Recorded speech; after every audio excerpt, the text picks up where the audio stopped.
Hola, ¿qué tal? Te habla tu hermana y colaboradora en Cristo, Marisela Rodríguez. El Espíritu Santo tiene algo que decirte, muy importante y es necesario que escuche, y te lo dirá a través de la palabra ya escrita, que será revelada a ti en esta hora, que vas a recibir el mensaje. Por lo tanto, quiero que vayas conmigo a Mateo 3 y solo vamos a leer el versículo 2. Mateo 3, versículo 2. Bien cortito este versículo, pero en él se encierra toda la esencia del Evangelio. Sabemos que Jesús es el todo en todo, pero de la predicación, esta es la esencia de la predicación, algo que muchos pasan por alto. Muchos que lo confunden con la gracia, no saben cómo balancear la gracia y la transformación, santificación y restauración después de la gracia. Por lo tanto, vamos a ir aquí, vamos a ver qué tiene el Espíritu Santo para cada uno de nosotros en este día. Una palabra fresca, una palabra que acabo de abrir la Biblia y el Espíritu Santo me dijo, quiero que leas ahí. Por lo tanto, esta revelación va a ser tanto para ti como para mí. Va a ser un maná fresco, así es como Él ha querido hacerlo. No es una enseñanza de un maestro, no es algo organizado, preparado, algo sistemático, un sistema organizado, sino una palabra fresca que el Señor tiene para ti. Yo sé que si estás escuchando en esta hora es porque Dios quiere hablarte. Por lo tanto, abre tus oídos, abre tu corazón, tu entendimiento, entrégaselo al Espíritu Santo en este momento para que sea Él obrando. Que esta palabra entre en tu oído, pero llegue hasta todo tu ser, alma, cuerpo y espíritu. El cuerpo, el oído, pero que llegue a tu mente, tu alma y que llegue a tu corazón, a la conexión con Dios, tu espíritu. Amén. Mateo 3, 2. Y diciendo, arrepentíos, porque el reino de los cielos se ha acercado. Esta fue la prédica de Juan el Bautista. Así comenzó Juan el Bautista, hablando de arrepentimiento, abriendo paso a lo que luego vendría su primo Jesús, porque ellos eran primos. María y Elizabeth, la mamá de Juan el Bautista, eran primas. Por lo tanto, Jesús y Juan eran primos. Juan le llevaba unos 6 meses más o menos, porque dice que cuando María fue a visitar a Elizabeth, Elizabeth tenía esos meses y que el bebé en su vientre saltó. O sea, quiere decir que ellos se llevan unos cuantos meses. Amén. Y son primos. Y fue a Juan, hijo de Zacarías, sacerdote, que le tocó abrir el camino al Mesías. Y lo abrió diciendo estas palabras. Arrepentíos. Arrepentíos. Arrepentíos tiene que ver con la gracia. Arrepentido tiene que ver con un cumplimiento de una promesa que se hizo muchos siglos atrás. Fue una promesa que se le hizo a un hombre llamado Abraham, que recibió la gracia de Dios por fe. En este entonces fue cuando se marcó que la gracia se recibiría por fe, no por obra. Esto fue lo que ayudó al apóstol Pablo cuando fue llamado para predicar a los gentiles, porque se creía que esto solamente era para el pueblo de Israel. Pero desde el principio estaba establecido que también fuera para los gentiles, todo aquel que no es judío, israelita, porque la promesa por la fe de Abraham no fue solamente para él y su generación, sino que también dijo, todas las naciones de la tierra serán bendecidas en ti. Y es aquí cuando esta promesa de Génesis 12, si vas a Génesis 12, después puedes ir y leer un poquito, tal vez ya lo has leído, pero sabes que ahí fue donde Dios le hizo la promesa a Abraham.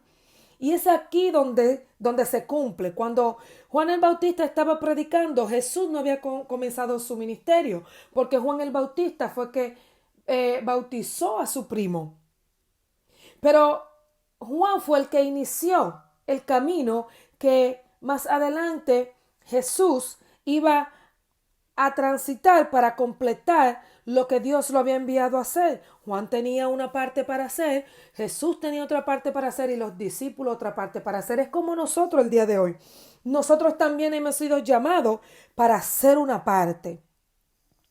Pero hay algo que tiene que entenderse, hay algo que tiene que quedar claro en esto. Y es que aquí dice arrepentíos. Y hay muchos que han tergiversado la gracia con recibir el regalo de Dios, pero usted no tiene que arrepentirse. Y realmente, ¿cómo usted balancea? Y fue una pregunta que yo también me la hice en alguna ocasión. Pero ¿cómo es gracia? Si yo no tengo que cambiar para que me regalen algo, me lo pueden regalar sin yo cambiar. Lo que pasa es que el regalo se te da. Pero después que se te da el regalo, ese regalo tiene que manifestar una salvación. Y la salvación consiste en la regeneración. Primeramente, cuando tú estás separado de Dios, tú estás muerto espiritualmente. Por lo tanto, lo primero que pasa cuando tú vienes al Señor es que tu espíritu resucita para tener comunión nuevamente con Dios. Tal vez no te pueda dar todo detallado, pero quiero que tomes la esencia de lo que el Espíritu Santo quiere hablarte en esta hora. Quiero que tomes el punto principal. Solamente te voy a dar unos detallitos para hacer un poco más claro todo, pero que el Espíritu Santo realmente te enfoque en lo medular, en lo esencial, en el punto. Es como algunos dicen, ve al grano, es la semilla. Entonces, cuando llegue el grano, vas a tener vamos a decir, ya la tierra va a estar un poquito mojada. Vamos a echarle un poquito de agua. El Espíritu Santo va a preparar el terreno para que cuando el grano llegue, hay mucha gente desesperada, dicen, ve al grano, dime lo que es. No, le estoy echando un poquito de agua al terreno para que se suavice y que entonces cuando la semilla caiga pueda germinar. Porque quiero que esta palabra germine en tu ser, en tu espíritu. Entonces te decía que cuando Dios te regala la salvación, hay una regeneración. No vamos a hablar de todo lo que pasó, de cómo llegamos a la salvación, porque lo que quiero decirte es el balance entre la gracia, el regalo de salvación, pero también qué tiene que ser manifestado en tu ser una vez que has sido salvo. Una vez que Dios te ha recibido como hijo, que tu espíritu ha sido resucitado, tú tienes que tener una comunión con Dios que va a ir produciendo cambios. La Biblia habla de cuando sea manifiesta la salvación. La salvación ya se te dio. Pero para que sea manifiesta tiene que verse la transformación en tu ser. Porque ¿de qué es que te está salvando Dios? De que estabas en la naturaleza caída. Dice la Biblia que entonces cuando venimos a Cristo comenzamos a ser participantes de la naturaleza divina, la que tenía Adán al principio antes de pecar. El pecado nos alejó, pero una vez que venimos a Cristo, esa gracia es el precio que Jesús pagó para que tu espíritu, sin tú hacer nada, solamente recibirlo, se ha resucitado. Pero una vez que Él es resucitado, Él va a comenzar a instruirte, tú vas a comenzar a hablar con Dios. Y es imposible que tú no comiences a adoptar el carácter de una persona con la cual tú convivas 24/7.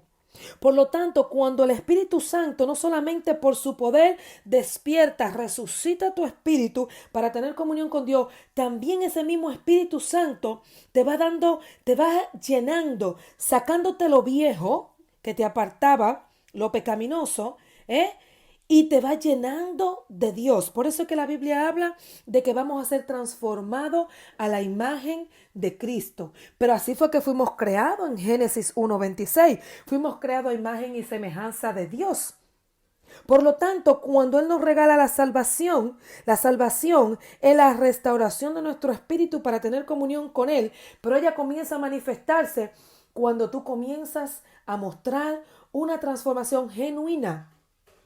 No una transformación ficticia, no algo inventado por el hombre y forzado por el hombre, pero trabajado en equipo contigo y el Espíritu Santo. Y no te voy a hablar del trabajo, ya del proceso que se pasa después de ahí. Quiero concentrarme específicamente en la gracia, el arrepentimiento, la salvación y por qué necesitamos ser transformados después que venimos a Cristo. Es una mentira, es una enseñanza falsa de que porque Dios ya pagó un precio por tus pecados pasado, presente y futuro, puedes pecar deliberadamente. Es una gran mentira. En hebreo está totalmente claro que dice que tú no puedes pecar deliberadamente, porque si tú pecas deliberadamente, va a venir la ira de Dios sobre tu vida. Está exactamente en Hebreo 10 y tú puedes leer el versículo desde el 26 hasta el 31 tal vez. Bueno, te podría leer un poquito aquí. Voy a buscar. Hebreo 10, 29, voy a leer. No, un poquito más para arriba. Lo voy a leer, quiero que abra tus oídos, capta lo que te voy a leer. Porque si pecáramos voluntariamente después de haber recibido el conocimiento de la verdad, ya no queda más sacrificio por el pecado, sino una horrenda expectación de juicio y de hervor de fuego que ha de devorar a los adversarios. El que viola la ley de Moisés por el testimonio de dos o tres, eso era parte de la ley, dice que el que viola la ley de Moisés por el testimonio de dos o tres testigos muere irremisiblemente. Eso era la ley. ¿Cuánto mayor castigo, dice el versículo 29, pensáis que merecerá el que pisoteare al Hijo de Dios y tuviere por inmunda la sangre del pacto en la cual fue santificado e hiciere afrenta al Espíritu de gracia? Fíjate bien, aquí está hablando Padre, Hijo y Espíritu Santo. ¿Cuánto mayor castigo en el 29, 10, 29 hebreo? ¿Cuánto mayor castigo pensáis que merecerá el que pisoteare al Hijo de Dios? Ahí está el Hijo y Dios Padre. Y tuviera por inmunda la sangre del pacto, la sangre que Jesús derramó en la cruz del Calvario. No te perdonó para que vuelvas a entrar en pecado. Hay muchos que usan algunos versículos bíblicos para justificar su pecado. El que esté libre de pecado, que tire la primera piedra. Hello. Eso lo que te está hablando es que no juzgue a los demás. Porque tú, igual que ellos, fuiste redimido por la sangre de Cristo, no por tus bondades y tus buenas acciones. Pero no te da un pasaporte para tú pecar deliberadamente. Yo puedo pecar porque el que esté libre de pecado que tire la primera piedra. Óyeme, el que nace de Dios puede cometer errores por ignorancia, por omisión. Pero el que nace de Dios, el Hijo de Dios, no vuelve a pecar. Y la única forma que puede caer en pecado es si se vuelve orgulloso, si se aparta de Dios nuevamente. Le abre el espacio que Dios tiene en tu vida, tú se lo quitas, pues le estás abriendo ese espacio para que el enemigo te destruya. Que entre a tu vida, te robe, te destruya, te mate, porque eso es lo que hace Satanás. Él vino a robar, matar y destruir. Por eso es que te decía que tienes que mantenerte en comunión con Dios. No le puedes dar cabida al enemigo de ninguna forma.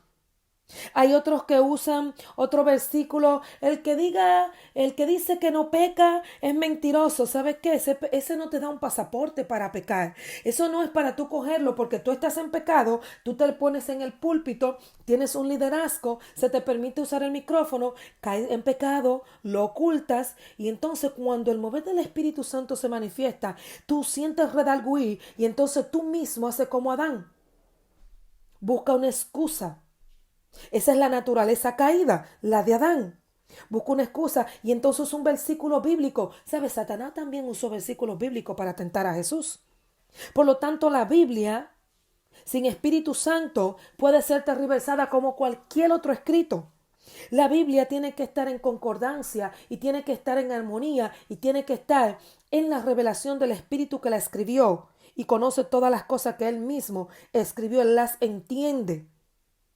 Pero si la usa otra persona, guiada por Satanás, o el mismo Satanás, cuando la usó con Jesús, que le dijo en Mateo 4, la tentación, cuando Jesús tuvo 40 días sin comer, fueron varias tentaciones, pero solamente te mencionaré una. 40 días sin comer, el hombre tenía hambre. Y el Espíritu Santo lo llevó al desierto. Mucha gente está en el desierto y cree que fue en Satanás. No, fue el Espíritu Santo que llevó a Jesús al desierto. Dice la Biblia que Dios llevó al pueblo de Israel al desierto para probar su corazón. Por lo tanto, es posible que si estás en el desierto, no te llevó Satanás, te llevó Dios para probar tu corazón. Escucha lo que te estoy diciendo en esta hora. Hay cositas que son para ti. Coge lo que el Espíritu Santo trae a tu ser. Tómalo. Entonces, cuando lo llevó al desierto, a Jesús en el capítulo 4 de Mateo, y está también ahí por Marcos y por Lucas, habla de esa tentación, pero específicamente en Mateo 4 dice que el Espíritu lo llevó al desierto y tenía 40 días sin comer. Y Satanás se le apareció y le dijo, ¿a que esas piedras se conviertan en pan? ¿Sabes qué? Jesús no hacía milagro porque era Dios. Jesús era totalmente hombre. Jesús se limitó a sí mismo como hijo. Los milagros que Jesús hacía era por compasión, no porque era Dios. Por eso nosotros podemos hacerlo en su nombre. Porque Él le dio potestad al hombre para hacer esos milagros, como señales al que cree, no tampoco para gloriarte. Los milagros no son para que te gloree. El ministerio que Dios te da, el don que Dios te da, no es para echarte porras. Tienes que tomarlo humildemente y saber que es el Espíritu Santo que está obrando a través de ti. No eres tú, no te tome algo que no te corresponde, porque eso es robar. Y robar es un mandamiento que dice no robes, y mucho menos le robes a Dios, porque Dios no puede ser burlado. Entonces, cuando le dice, si cómete esos panes, ¿qué le dijo Jesús? Fue la palabra que él usó. Y Jesús le dijo, no solamente de pan vivirá el hombre. O sea, Satanás usó la palabra tergiversada, pero Jesús la usó por el Espíritu. Fue lo mismo que hizo la serpiente en el jardín. Tergiversó la palabra que Dios dijo, y dio un pedacito de verdad y un pedacito de tergiversación para confundir la mujer y lo logró. Pero ¿sabes qué? Tú y yo en Cristo podemos caminar sin errar, pero siempre tenemos que mantenernos 24/7 en comunión. Amén. Y además de la comunión 24/7, tiene que haber una obediencia, porque ¿de qué me vale ir al hospital porque tengo una enfermedad, me dan una receta, me la llevo a la casa y no me tomo el medicamento? Hay una prescripción, algo que se te da para hacer y tienes que hacerlo como se te indica. Te lo está indicando un doctor que estudió y sabe. Imagínate un doctor que podría también cometer un error, que te indique algo y tú te vas a sanar porque él estudió para eso, pero el Espíritu Santo, ese no falla, ese no se equivoca. Y si estás en comunión con Él, Él te va a hacer saber cuando es Él que te sacó al desierto para probarte y te va a hacer saber cuando el enemigo te quiere sacar para tentarte. Cuando es el enemigo que viene en medio de tu circunstancia para tentarte. Entonces, porque Dios no tienta a nadie, dice la Biblia. Todo lo que Dios dice de Dios en su palabra, tienes que decirlo exactamente como es. No puedes decir de Dios lo que tú crees. Por eso es que hay que leer las escrituras. Dios no es lo que el hombre piensa, Dios es lo que Dios dice de Dios. Entonces, así mismo como Satanás usó esta palabra para tentar a Jesús, podría usarla para tentarte a ti. Quiere decir que cuando tú usas la palabra incorrectamente, Dios ya perdonó todos tus pecados. O sea, pasado, presente y futuro, ¿tú puedes pecar deliberadamente? No. Hebreo dice, porque el que pecare voluntariamente después de haber recibido el conocimiento de la verdad, ya no queda más sacrificio por los pecados, sino una horrenda expectación de juicio y del bol de fuego que ha devorado a los adversarios. Por lo tanto, venimos otra vez al arrepentimiento, a la gracia, a la restauración, a la transformación de la que hablamos. ¿Y qué es lo que quiero que tomes en este día? Una palabra de Dios para ti, un maná fresco. Cuando vienes al Señor, si no viniste por arrepentimiento, no lo tomes mal lo que te voy a decir. En el principio Dios sabe que tú no tienes el conocimiento. Por eso, fíjate que dice, el que pecare teniendo el conocimiento de la verdad. No quiere decir que cuando Dios te regala la salvación, ya tú conoces toda la verdad. La verdad la vas a ir conociendo en el camino. Dios mismo te la va a ir revelando a través de su palabra. Si te habla a través de una persona, lo que la persona te diga, recuerda siempre que tiene que estar en armonía con la palabra. No, la persona no te da una palabra que Dios la mandó, sin ser la misma palabra de Dios. Tiene que ser la palabra de Dios que Dios va a sustentar con la evidencia que Él dejó, la Biblia, las Escrituras. Amén. Porque si bien tal vez algunos han encontrado errores de ortografía porque fueron humanos que escribieron, la esencia de lo que Dios quiere decirte a través de su espíritu permanece aquí para siempre. Por lo tanto, escucha algo. Si Dios te llamó y te regaló el arrepentimiento, te regaló la salvación. No quise decir el arrepentimiento. El arrepentimiento puede ser algo que venga junto con la salvación, puede ser algo que venga antes de la salvación, porque la salvación es cuando tú confiesas a Cristo como tu Señor, tú lo recibes. Tú puedes arrepentirte antes de confesar a Cristo y después ese mismo arrepentimiento trae a Cristo.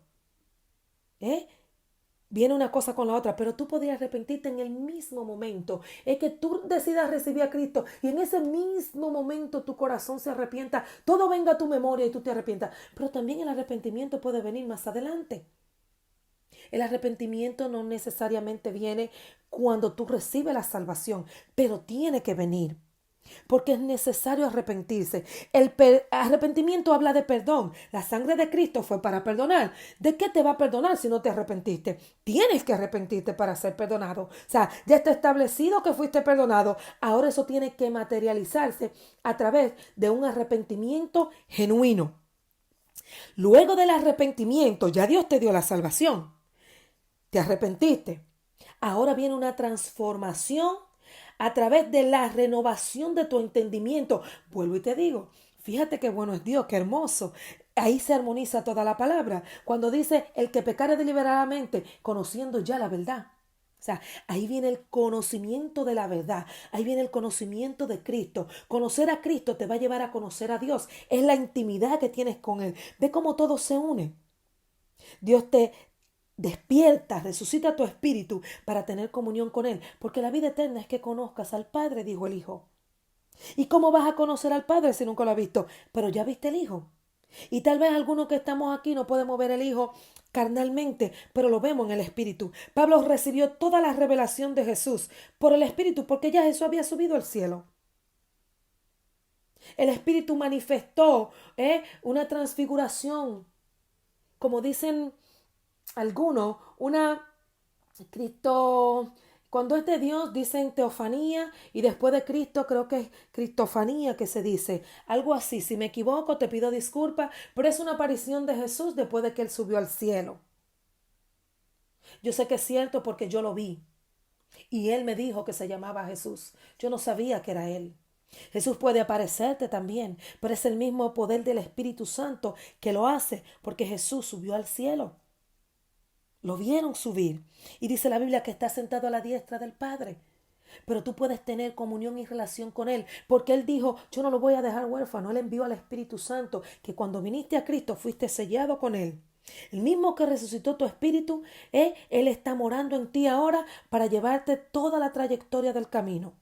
Pero tienes que tener comunión con Él 24/7. Así como el Padre, el Hijo y el Espíritu Santo son uno, contigo tienen que ser uno. Si ellos tres son uno, contigo son uno. Si ellos tres son uno, con la iglesia son uno. Por lo tanto, la unidad de la iglesia no tiene que ver con una unidad física, tiene que ver con una mentalidad de reino. Y diciendo, arrepentíos porque el reino de los cielos se ha acercado. El reino de los cielos tiene que venir a tu conocimiento, aquí en la tierra. Tienes que conocer, el reino del cielo tiene una cultura, tiene principios, se rigen por ello, nadie lo puede cambiar, Dios es el soberano y tú tienes que aprender estos principios, regirte por ello. Por lo tanto, cuando la Biblia habla de gracia, la gracia no invalida el hecho de que no puedes seguir pecando. Tu vida tiene que ser transformada. Entonces, ya dijimos que tú recibes la salvación por recibir a Cristo. El arrepentimiento puede venir antes, en el medio, después.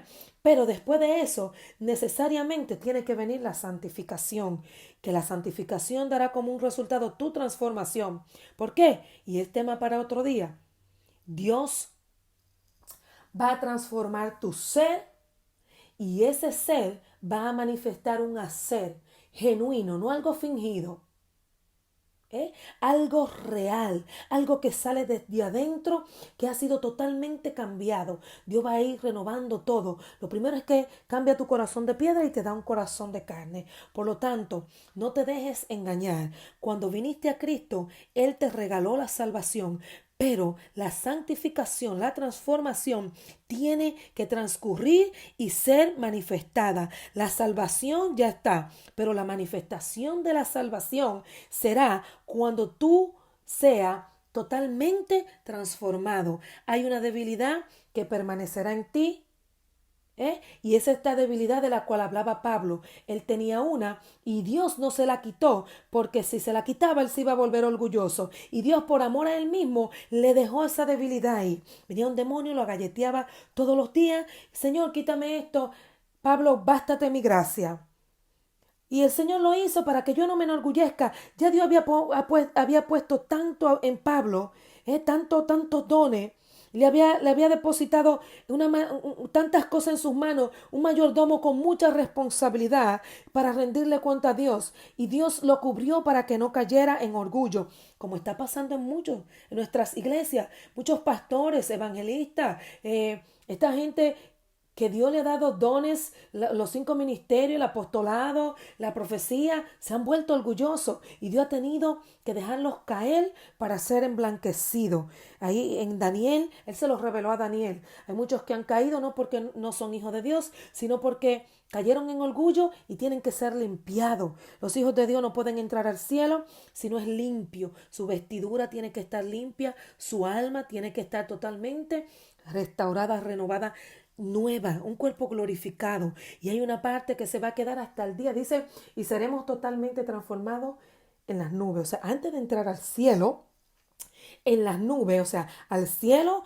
porque hay un cielo, eso, estamos hablando de dimensiones, ¿verdad? Hay un cielo, un segundo cielo, un tercer cielo. Entonces, hay regiones celestiales, dice la Biblia, que están gobernadas por demonios, por espíritus, huestes en las áreas celestiales, pero hay una parte celestial más arriba que es donde nosotros vamos a ir como iglesia. Entonces, para tú llegar a esta parte, la parte que falte completar, Dios la va a hacer ahí. Los muertos en Cristo resucitarán primero cuando venga Cristo, pero aquellos que hayamos quedado, decía Pablo, o sea, que si Cristo viniera ahora, los que estamos vivos, los muertos van a resucitar primero y nosotros nos vamos a unir con ellos en la nube y ahí seremos totalmente transformados y entonces iremos a la boda del Cordero en el cielo.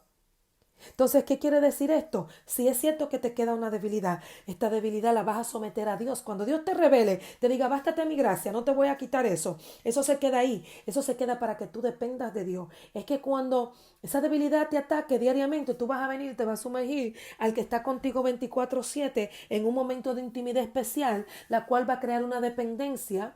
Dios te va a enseñar en todo. Dios no hace nada sin propósito.